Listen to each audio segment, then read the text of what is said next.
एक गांव में एक गरीब औरत अपने 2 बच्चों के साथ रहा करती थी। वो बहुत गरीब थी। इसके शौहर का इंतकाल हो चुका था। वो एक बंगले में काम किया करती थी। एक दिन वो अपनी बेटी, जिसका नाम नन्ही था, उसको लेकर अपने साथ काम पर गई। बच्ची को छोड़कर वो अपने काम में मसरूफ हो गई। बच्ची मालकन की बेटी के साथ खेलने लगी। मालकन की बेटी ने कहा, आओ मैं तुम्हें अपनी गुड़िया दिखाऊं। वो दोनों गुड़िया से खेलने लगी।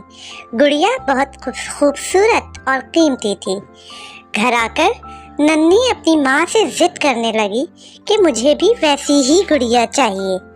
माँ बेचारी परेशान हो गई और उसे समझाने लगी कि वो गुड़िया बहुत कीमती है। पास ही उसका भाई बैठा था, जिसका नाम इमरान था।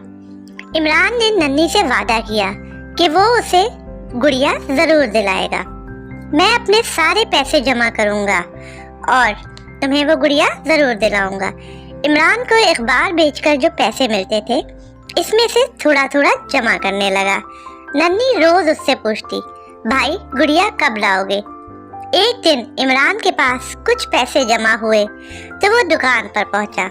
लेकिन दुकान पर पहुंचकर उसे बहुत मायूसी हुई, क्योंकि गुड़िया बहुत कीमती थी और उसके पास उतने पैसे ना थे। वो उदास होकर बाहर निकला तो उसे पास ही एक छोटी सी दुकान नजर आई।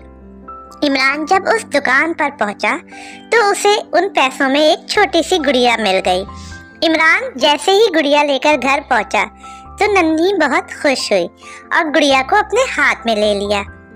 इमरान ने उसे समझाया कि अभी तुम इस गुड़िया से खेलो, जब मैं बड़ा हो जाऊंगा तो तुम्हें वैसी ही गुड़िया लाकर दूंगा जैसी मालकन के घर में थी। और दोनों बहन भाई खेलने लगे।